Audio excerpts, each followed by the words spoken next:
Yes, it all started out as a mild curiosity in a junkyard. There are some corners of the universe which have meant the most terrible things. Always remember, of course, not to reverse the polarity of the neutron. It seems at a moment too soon. Doctor Who. Excuse me, you've got fancy last name. I always read the instruction. Kidneys! How can you kidneys?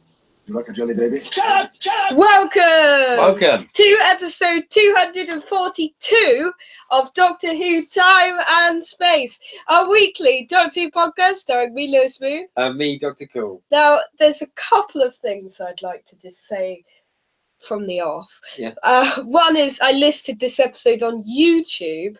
It's YouTube because we're doing this initially as a live sort of stream on YouTube because of various reasons which we'll describe in a second. And I put 243 on the episode number by accident, thinking this is wrong. Surely that's next week's number. It's 242. Well, I guess we are in between two normal episodes. We are. You're sounding very hoarse. I am sounding very hoarse, but the other day on Saturday when we were meant to go into recording, when we were intending to record the episode, I was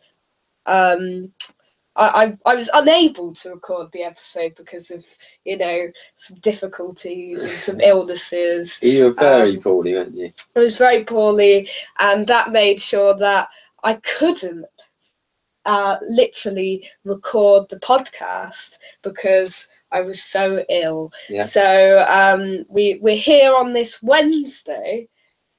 Probably later for Podomatic peeps. And we're here for what shall be episode 242 of the show. And we've got some stuff coming up for you today. We have. It'll be a shorter show because we've got to fit things in a small amount of time.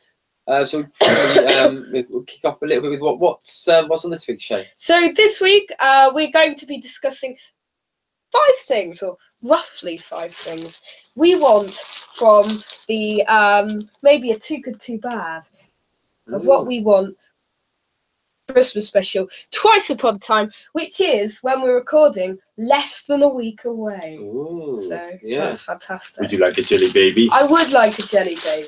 We have got snacks that we're going to be eating. We have got snacks, yeah. We'll also be but they are Doctor Who related. They are. Our thoughts on the 10th Planet, the William Hartnell era classic, last Hartnell ep.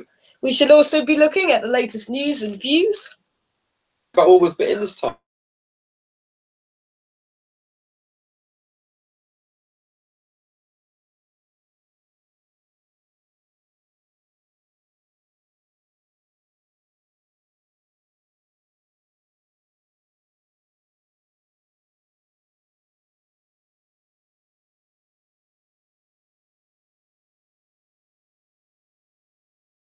No matter. I'm sure it'll come back to us. Yes, there we go. Come back. So, I'm going to talk too much about what we've been doing. Plus, also, because you haven't been feeling very well, you probably haven't been doing that much anyway. Been doing too much. Well, there's 2 types of people, aren't there? There's those types of people who do or watch anything when they're when they're ill. And there's the type of people who just sit down and watch films when they're ill. So I can't watch anything. If I feel ill, I just seem to sit around in my self-pity, not watching anything. So I don't want to ruin my enjoyment of it by remembering it. I usually watch things. Yeah. Because there's nothing better to do. No, I haven't been doing much. I've been watching a few more Christmas specials. Oh, yeah. I've completed the RTD ones bar End of Time, which I'm watching on Friday. Yeah. I've got the Snowmen geared up tonight, and over the last week or so, I've watched the Next Doctor and Voyage of the Damned, which have been highly enjoyable as always. Yeah. So, are there any that are more better than you remember? Well, I've watched them enough times to have a secure judgment. I think now, the amount of times I've watched these specials, or some of them, but they are a bit of a tradition, I suppose. Yeah, and still funny enough, because of the fact you always watch them over Christmas. A big chunk of the Christmas episodes I've never even seen.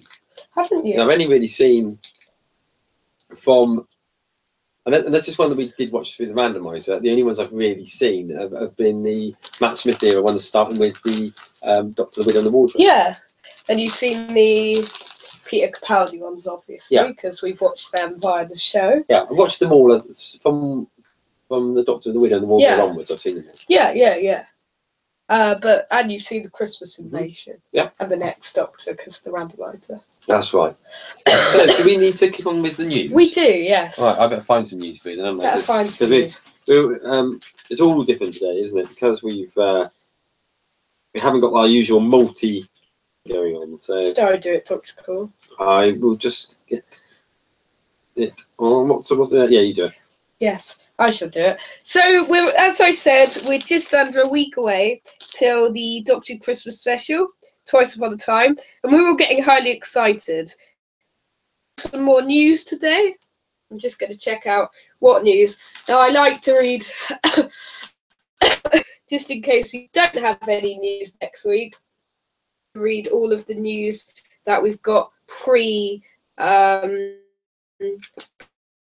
16th. So first of all, Doctor Who has invaded the virtual reality. So Doctor Who fans can step inside a virtual reality edition of the show's title sequence in a new game from the BBC. Ooh. Doctor Who Time Vortex VR gives players the chance to pilot the TARDIS through the depths of the space-time vortex in a new VR game. The game is a VR reboot of the successful Time Vortex 360 mobile game released earlier this year.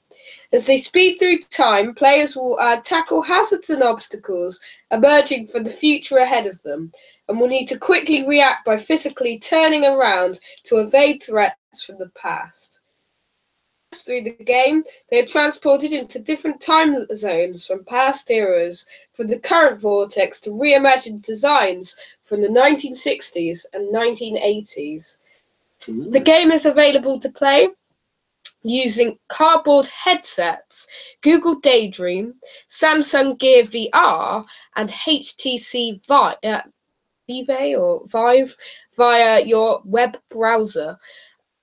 However, these headsets can play the game with mobiles or tablets, running newer versions or Android or iOS, and the latest versions of Chrome, Firefox, or Safari.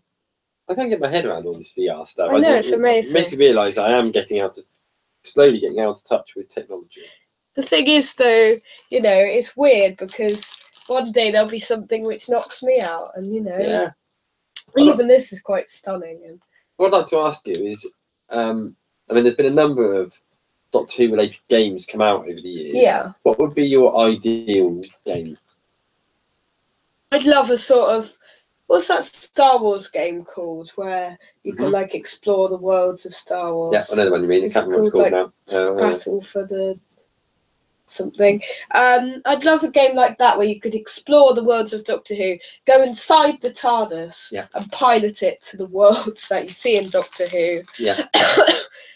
Playing along as perhaps a Time Lord or something, going to Gallifrey or whatever. Really, we should do a subject on games. Really, in the new year. We should do. There is obviously. I've been known to play the Lord of the Rings one. As you say, there's a Star Wars one. There's also a Star Trek one, I believe. Is there? Yeah. What does that one involve? That's is it involve similar sort of thing. Yeah. Is it a Star Trek captain or is it your own? I assume you create your own character. You're out and about. But, the sort of got to keep it to chat today for a short time. But Doctor Who would lend itself really well to that sort of game. It would do. Because the TARDIS could effectively take you everywhere that you unlock, couldn't it? It could, yeah. I think it would be unlock wonderful. levels. I'm surprised they haven't done anything like it, to be honest. Yeah, it might just be that whilst it's really big over here, maybe there just isn't quite the fan base to justify it. Perhaps. To play, fans simply need to visit the bbc.in/Time Vortex VR website. The game, the VR version, is an endless runner, which gets more and more difficult the longer people play, taking them on a visually intense journey through the iconic vortex from the show's opening credits. Using the device's accelerometer, players control the game by physically moving around, even giving the player the ability to turn around and travel backwards in time. Now, can you remember a couple of months ago we did talk about something like this, if you remember rightly? I really go on it, didn't we, this game? We did. I found it messed with my brain. I couldn't really cope with it. It was just too much. Too busy. I was playing it, but I did struggle with it, I think. I think it was quite a pretty hard game, really. Was it as hard as that other one you play with the different coloured blocks or whatever? Different coloured blocks? Or coloured things. We have the bouncy ball game. Oh, yeah. I haven't really played that for a while. Right, we better move on with the news. What's next? So Peter Capaldi and Stephen Moffat have paid their farewells to Doctor Who over the past week. So they've had quite a few things to say. So Peter Capaldi said, "I'd like to thank all my friends on Doctor Who for sharing their good humour, talent and life with me over the last 4 years. And particularly Stephen Moffat, who has brought so much to Doctor Who, even more than might be realised today, but will be seen clearly in the future. I'd like to thank everyone who loves the show for sharing it with me and sharing the boundless generosity of spirit that it embodies. I wish Jodie and the new TARDIS team all the best for the future and the past and everything in between, and look forward to watching them journey to new and wonderful places. For me, it's been an amazing trip. I went to the end of time, I met fantastical creatures, and I blew them up. But now it's over, time I was off."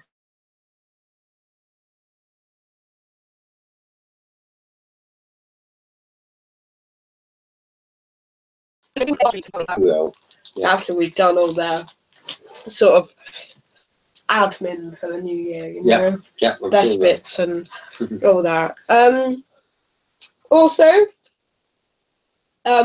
Stephen Moffat, he's said some things, so I'm just going to say it because I don't ever say it, but now I'm leaving, I'll just say it. Doctor Who is actually the greatest television show ever made. I'm going to prove it to you. There are probably press here who are saying, no, it's The Wire or something.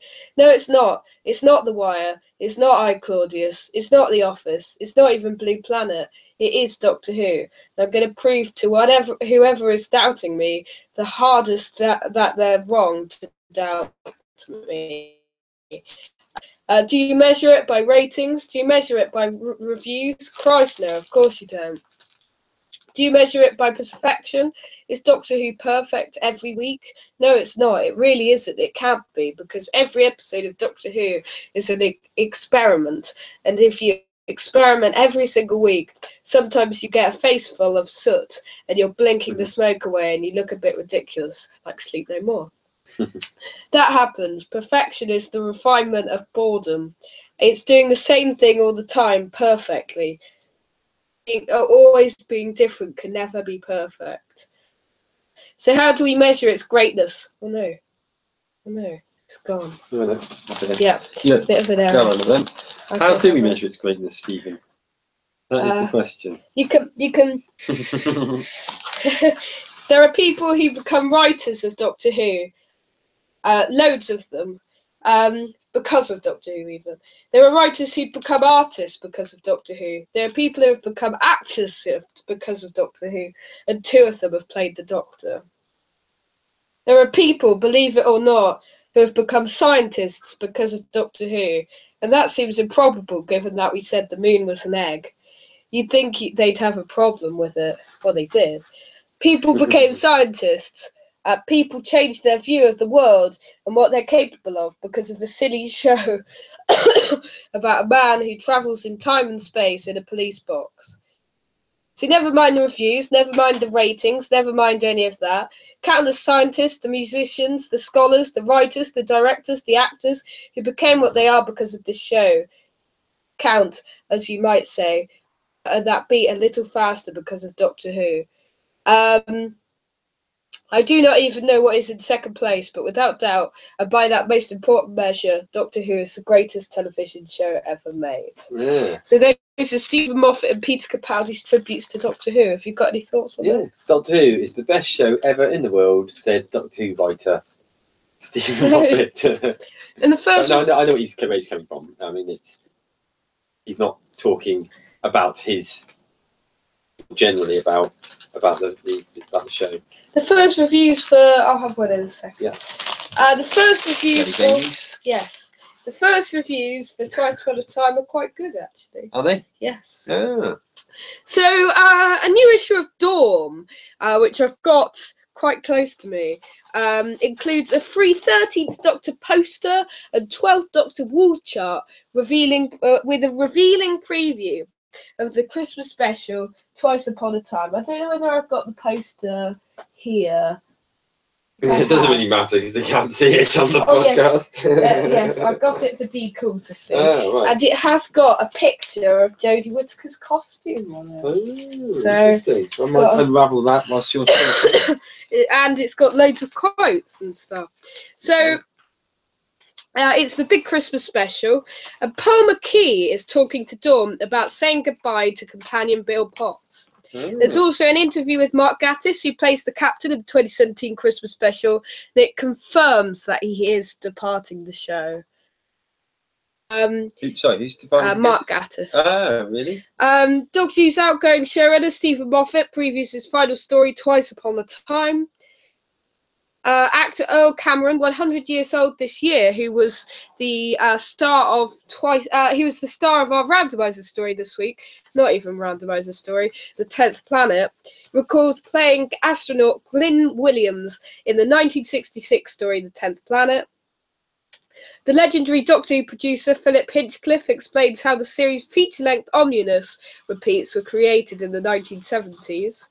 A tribute to the late Paddy Russell, Doctor Who's first female director and one of British television's pioneers. The team be a new version of Shada, reveal how Douglas Adams' lost 1979 story was finally completed. Actor Daniel Hill and production assistant Olivia Bazalgette tell Dawn about the filming of Shada and how it marked the beginning of their long relationship. Memories of the making of Shada from special effects assistant Steve Camden, along with rare and previously unseen images from the 1979 location shoot. There's a fact of fiction on the 2011 Christmas special, The Doctor, the Widow and the Wardrobe, and part 2 of the Doctor and Bill's latest comic strip adventure, The Phantom Piper, plus the Blogs of Doom previews, book and review, audio reviews, news, the Dawn Christmas quiz, and prize-winning competitions. And that's out now, price £5.99. Is the quiz is incredibly hard? Is it? It is incredibly hard. Would you like me to give you one example? Yeah, if we've got time this week. Come on. I was just thinking about everything and how difficult it is doing a podcast when you're poorly. It is. It's very similar for me when I'm a singer as well, and I was trying to do a gig when I had the cough, and every time I tried to hit a note, it kept catching the back of my throat. It's very It is really hard. And I mean, oh no, it's fine. We won't bother. Yeah, I'm sure it's probably very right. Any more news? I'm sure podcasters will, are pain. They'll feel your pain, yes. And they hear your pain. Okay. Let's see what we've got. Oh, a new Lethbridge Stewart novel. Yeah. Wowzer. Candy Jar Books have released a free Lethbridge Stewart story for Christmas that can be downloaded from their website. Yes, Christmas Lethbridge Stewart. What more could you want under your tree? Things. Yeah. Talking about We don't usually read those bits. So a limited edition of Series 5 novels will be available from early 2018, beginning with A Very Private Haunting by Sharon Bidwell. And later in the year, the novel range continues with The Lost Skin by Andy Franklin Allen. Both are available for pre-order. So this book, The Case of the Missing Fairy, is written by Steve Walton, who I believe is a newcomer to the range. I'm not sure.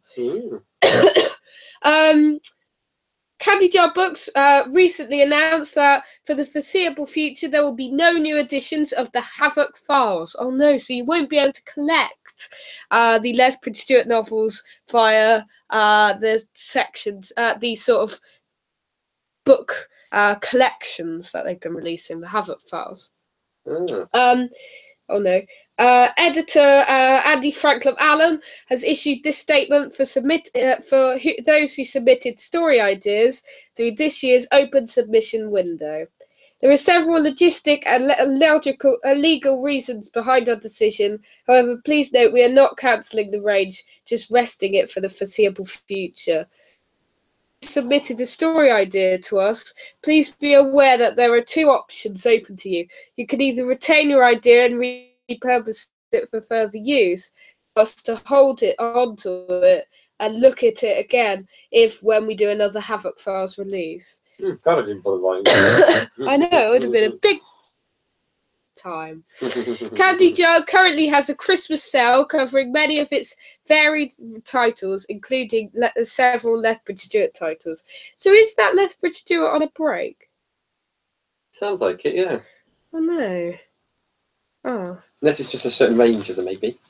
I don't know whether it's just the Havoc Files or whether it's all of it. I think so. Okay, should we move on to We probably do need to move on, yeah. Yeah. So yeah, we've got our main feature coming up next, which is going to be all that we want for Christmas is Twice Upon a Time to Be Good. You, baby. You don't need to suffer our no, you don't. I was going to do one of those. Here we go. That's what I've been looking for.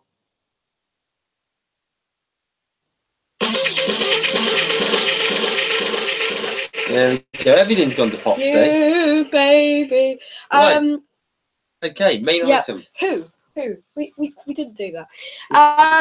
All I want for Christmas is Who to Be Good. So we've got some things that we really want to. We were extremely hoping happen in the Doctor Who 2017 Christmas special, Twice Upon a Time. And we're going to be covering some of those things, talking about some of the things that we want to happen in the special, some of the things we don't want to happen, and quickly talking about, a few other things. So, okay, and presumably, when you say that we'll be saying about some good things that we're expecting and some bad things, we'll be doing that in the style of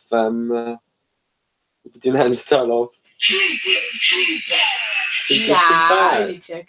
Imagine if we scrapped Too Good, Too Bad. You can't scrap Too Good, Imagine if we did that. Imagine how empty this show would be. It would be sad. It would be sad, yeah. Okay, so are we going straight into Too Good, Too Bad? It isn't happening, no. Yes, we are going straight into Too Good, Too good things that we'd like to see about the Christmas special, you can and begin two with this one. Bad things that we don't want to happen. You could begin as I always begin. Okay.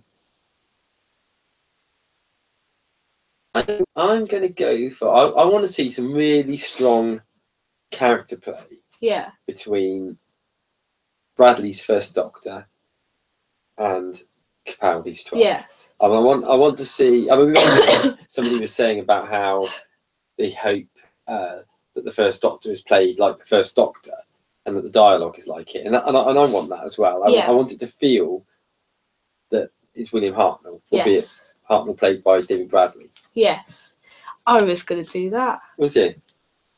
You got to think of another one. Yes. Oh, I can go for my bad if you like. Whilst waiting, I could do one. Capaldi, a fantastic, epic speech to go out on. Oh yeah, that's good. And from what I've been hearing, luckily, my wish may come true. As they've said that Peter Capaldi gets not one but 2 epic monologues at the end of the episode. I think actually, if you were to, and we'll probably do an item on this at some point or other. Yeah. But if there was a thing that you remember Capaldi for, probably his long dialogues is probably could well be the strongest point, couldn't it? Of his. Did you open up that poster earlier on? Yes, I did. Yeah. Yeah. Did you see all of the quotes? I didn't read them. Is that what they were? Were they Capaldi quotes? Yeah, and they're all fantastic monologues. You know, there's some of them, like the Zygon invasion, the Zygon inversion anti-war speech. Yeah, no, that's right. Terrific speech, and the Dr. Fool's monologue. Wonderful, emotional sequence, and I think Peter Capaldi's acting and his Doctor and how he's written and the role, I think it's just so open for this sort of these brilliant speeches that he delivers. It does. It really suits him. And they're really fantastic. In terms of bad, or too bad, my bad, I think, what I really don't want to see, I don't want it to be one of those episodes where there's a villain or baddie involved in it, but they turn out not to be a baddie after all. What if they turn out to be Cybermen or something? That'd be all right. That would fit very much with the 10th Planet thing. Yes. I wouldn't object to that so much. More if they turned out to be the monks. Yeah, I know. I'm surprised we didn't see like them turn into the monks in the series finale. No, I don't want it to be something where we've had so often. Things that aren't really a monster at all. Even down to even if you look at the last series, you had Knock Knock. Yeah, it was like it. You had the pilot. Yeah, it wasn't really bad. Smile. Yeah. Thin Ice. Well, Thin Ice did have a villain in it. The monster wasn't. Yeah. There was a villain. Yeah, I'm sure there's probably Oxygen, more. would you count that? No, I don't think that did have a. But it just seems to be something we've seen. Oh, Empress of Mars. We've seen over and over again. When you've been looking through things like Hyde and stuff like that. It's just, we want a proper villain, folks. We want a villain. Yeah. Yeah. Another thing. It's another villain thing. Appearing, but don't feel the need to, because it's Peter Capaldi's final episode, shove in Daleks and Cybermen wherever they don't even fit. Yeah. Because it seems to be this tradition that started now where the monsters all turn up as well as the companions and stuff in the final episode. Yeah, there was certainly a lot of that in Time of the Doctor, if I remember There was, yeah. They had Daleks, Cybermen, Silence, Weeping Angels. Now the Silence and Weeping Angels, I think they... Yeah.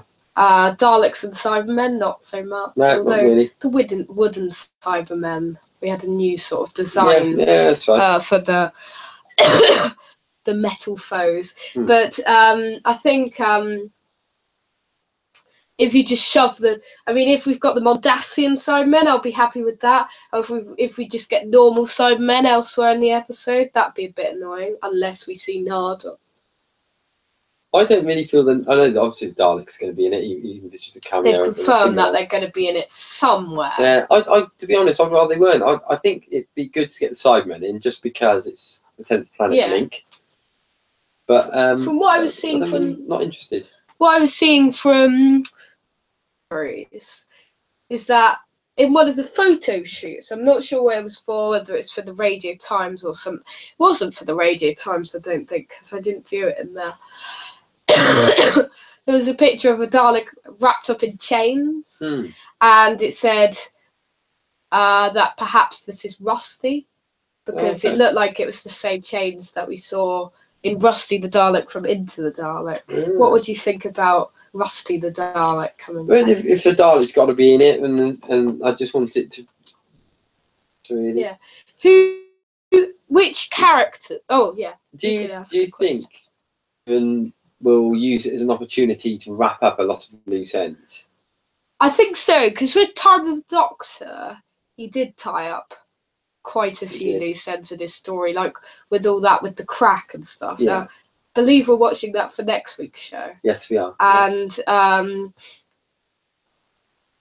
it's a cluttered story because it has to resolve so much. All that with the silence, the crack, all of the other. It sort of wraps up. Whilst they all had their own sort of satisfactory conclusions, like their own ones in their own series, we had sort of another wrap up of all of the arcs: the crack, the silence, and the impossible girl. All of the arcs from his series. There's still quite a lot of things that potentially could get wrapped up. I mean, but the real big one that still comes to me is the astronaut that looked like Awesome, like Clara's boyfriend. Yeah. I mean, I assume they're just going to leave that hanging. Me too, because Danny Pink's gone. So yeah. And Clara, there's no relevance to that anymore. Yeah. And also the Gus. Of course, yeah. Gus. We never found out who that was, and I was expecting perhaps in the Series 9 storyline or something we'd finally discover who that was, and it was sort of like a bit of a mystery. Do you think we'll get to see the link to Day of the Doctor? What do you mean the scene with the eyebrows? I kind of hope so. I think that'd be quite nice if it links into the story well enough. Yeah. And the First Doctor and the 12th Doctor are together, and it's clever. Yeah. Because I'm sure there'll be a lot of timey-wiminess in the special. Yeah. If it ties up and it's just, and everything, it would be good enough. And my biggest fear about it. I mean, I know I've talked about the thing with the monsters and everything. My biggest fear is that, in true New Who way, that there's far too much for them to cram into an hour. There is, and I wish it was 1 hour and a quarter. The Time of the Doctor, I can remember, but I remember feeling that it was as rushed a story as I can remember them doing. Yeah, and I've got a horrible feeling we'll be in a similar territory with this. I've got a feeling, but the actual storyline is going to be pretty, light, and it's going to be mainly basing on the Doctor's relationship and bring the regeneration process. Which characters do you think will and should return? Because we know there's going to be a few cameos, according to.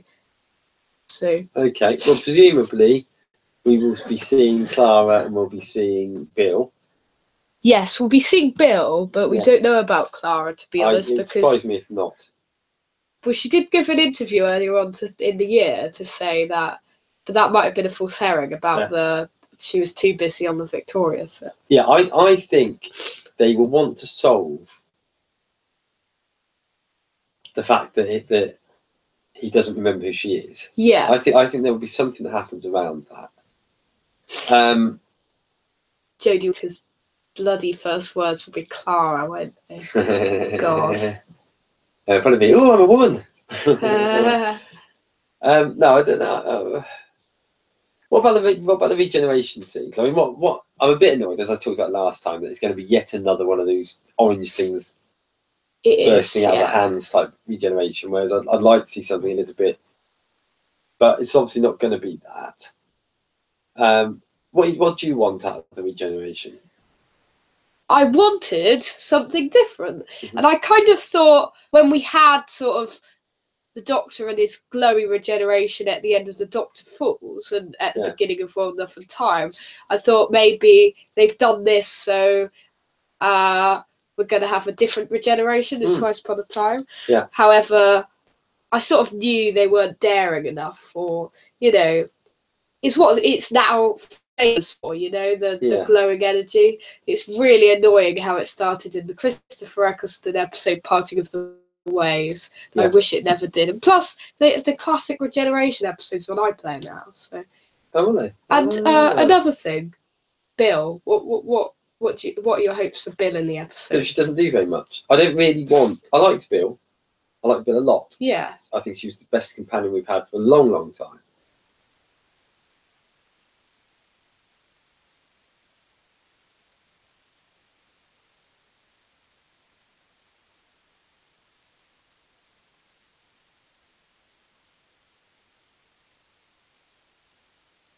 Liberty, she was good.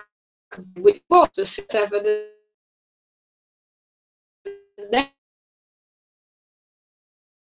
but all I just find it's a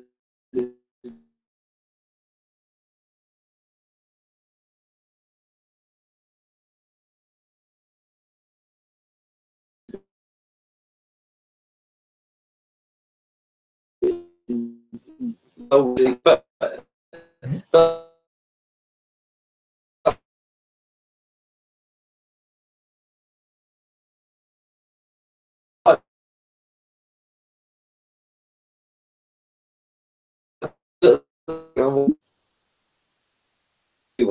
I don't want this to be a really long, dragged out finale like the way that Tennant left.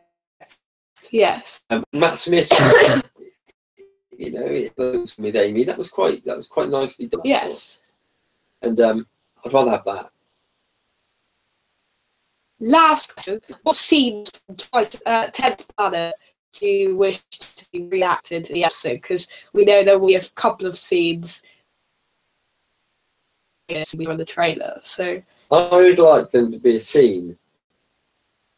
Capaldi talking inside the TARDIS.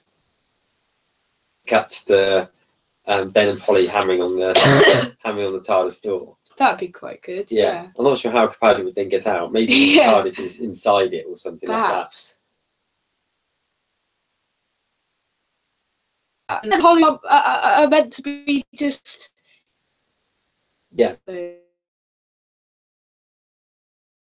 I think that's perfect. Yeah, I think they're not in it much. I would rather. I know. But I would rather that this was in that period of time, rather than being in the point when William Hartnell was unwell. What do you mean? Seeing the big longs, well, the third part of 10th Planet, where the Doctor's mentioned, but he's not actually in it because wow. I think the only problem with the story being based that part of the story is that he's lying in bed, not having adventures. Yeah. I think I'd rather this adventure happen in the period when the Doctor goes back to TARDIS and Ben and Polly are still outside it. I might have got muddled up when I was telling you, and it might be that sequence. Ah, okay. I think I might have got confused and told you the wrong part. Okay. And it is that sequence when he walks out of the TARDIS, because I couldn't remember him being ill for part 3. I thought he walked out in part 3. Okay. So I accidentally told you the wrong thing and forgot to say that. Okay. It was in part 4. So okay. Live or don't know yet. It's going to depend. Probably more likely on catch up. Yes, I should be in 5:30 on Christmas Day. We'll have a full preview for the episode next week. So no, I think we've got about 12 minutes before we need to finish the podcast. So we probably need we should move on to our review. Planet.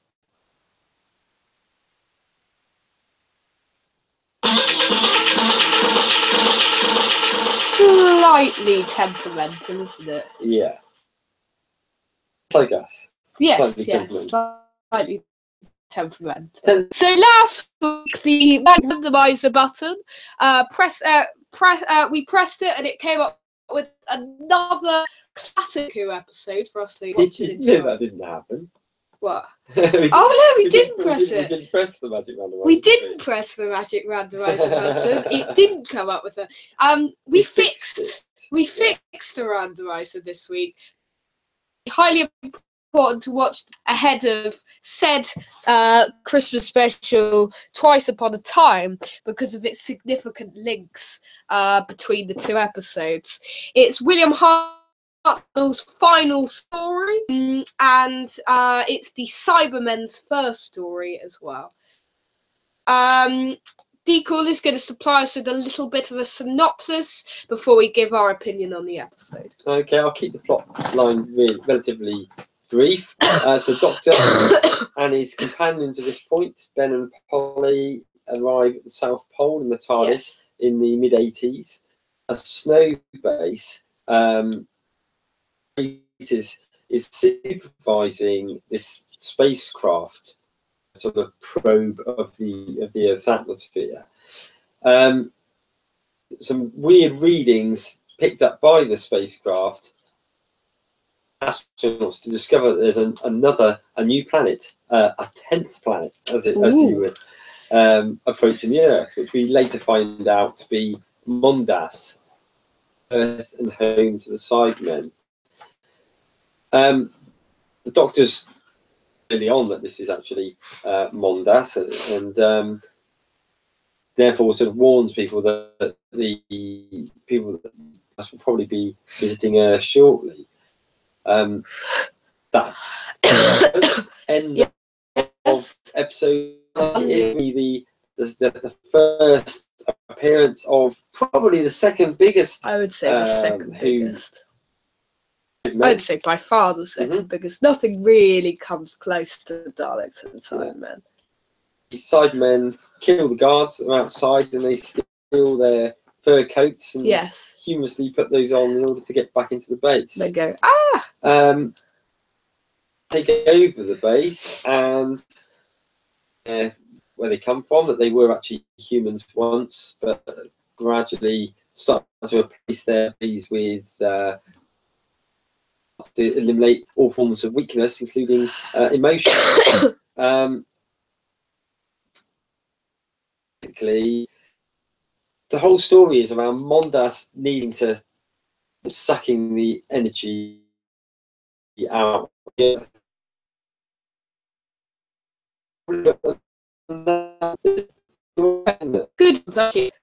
Okay. What are your thoughts? So this is sort of quite, it's rather interesting. It's quite good. It's it's quite creative with the first Doctor's rejection. I think my enjoyment probably decreased because of my illness. It's a highly good episode. Shows the value use of the time of the tech plan created twice upon a time. It's great, and now one, it's got some brilliant sequences like the Cybermen's first appearance when they kill those in snow cap. They kill them. You'll tell because they sort of do a sort of knockout Phoenician acting. Yeah. And there's the Ocean Cersei.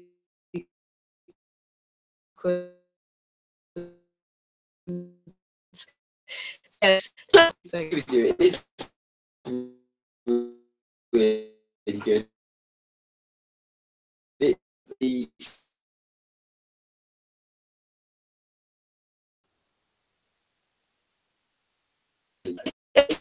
It's really like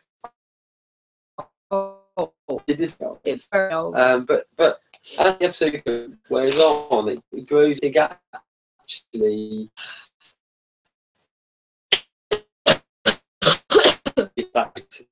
I think it's great. In the 5 minutes we've got left, shall we ask ourselves the question?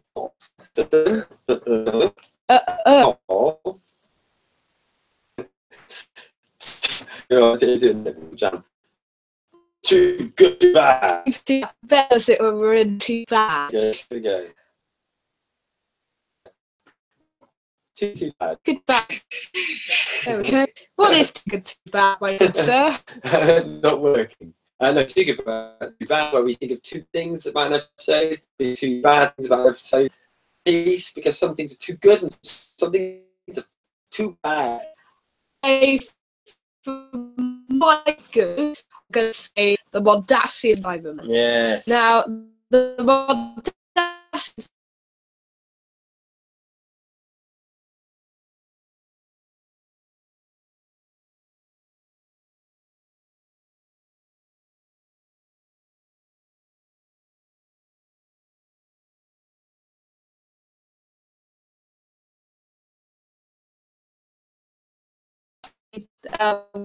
best incarnation of Cybermen.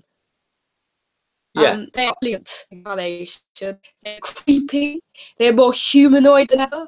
And I couldn't have been so glad they returned in the 2017 final One of Time. And I think the Cybermen are at their best and creepiest in this episode. Yeah, no, definitely. There about the Mondasian Cybermen. Yes. You're good. Would it be you? I don't know. I really liked the supporting cast in this. Yes. There were some really interesting characters. In terms of Sergeant Cutler. guy, I can't remember what Cutler. exactly. Yeah. It had the interesting concept of his son being the, a man that had very little emotion, was quite happy to risk blowing up that sequence damage that could do to the Earth. But you saw a human side to him when he was thinking about his son, who was the pilot in the spacecraft. You also had the not the doctor, but the scientist, the guy with the scientist glasses. guy. Yeah, and I thought it just made for an interesting sort of play with words. There are some interesting characters there. Bad. I would have to say, the pacing. Mhm. It is quite slow and annoying at points how slow it is. It is because of the techniques and the pacing of the time that it is so slow. Mhm. However, as you said, particularly in part one, it was extremely slow. It moved on a bit afterwards, which was good. Yeah. When the Cybermen came into the base and invaded Snowcap. And I just think the pacing here was not too good. I think it wasn't the best pacing. I think for me, my bad would be that.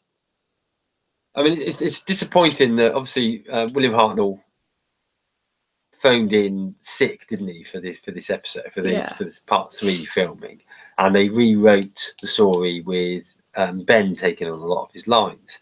And I think probably my disappointment is that they didn't make more of that, because if he was regenerating, I think they could have done more to explain what had happened. Yeah. And they could have played on it more as to that is what's leading to his regeneration. Correct, yeah. Unless that's what happens in Twice Upon a Time. Ooh. Perhaps they could do, and I think I'm looking forward to seeing those links and how they benefit on Twice Upon a Time. So we probably need to wrap that there. Could we quickly do the scores? Quickly do the scores, yeah. Okay. Character development. That's a good character development. Oh no, we don't do what character development. Oh no, we don't do that. Monsters. Monsters. It's Cyber 10, isn't it? Yeah. Pace. Pace is probably about a 6, I would say. Okay. Excitement. Excitement. Not particularly excited. I'd say 7 for that. Oh yeah. Threat. Yeah, it's a really big threat in it, I would say. So I'm going to give 8 for threat. And what's the other one? Pace, excitement, threat, story. Story. It's a fairly thin story, albeit quite an important story that's dragged out.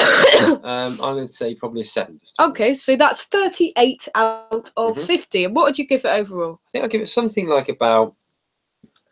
I would give it an 8.3, I think, my score. So. It's a really good story.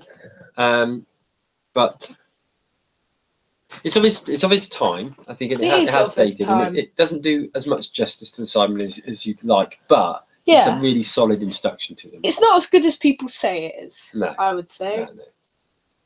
No. Okay, well let's. Not as good as Tomb of the Cybermen or The Invasion. Okay. Yeah. So we need to wrap up quite quick. Yes, we do. So what do we have on next week's show? Yes, and thanks for joining us, and sorry for cutting you quite short. Next week on episode 243 is our big pre-Christmas show, as it's the last show before the big ho ho ho, and we are going to be previewing Twice Upon a Time. Okay. Yeah. We'll also be giving some feedback on Time of the Doctor. We shall be looking at some of the best Christmas Doctor Who episodes and moments. Excellent. So we look forward for seeing you there and then. You could also contact us at Twitter at drwho time unspace.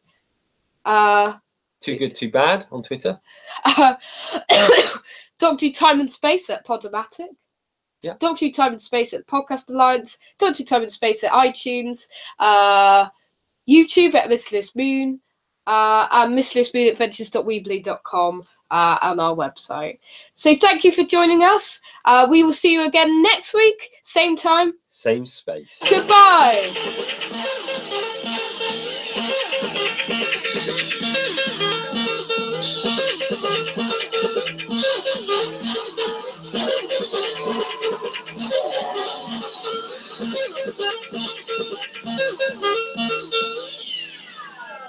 Definitely didn't cut me short there.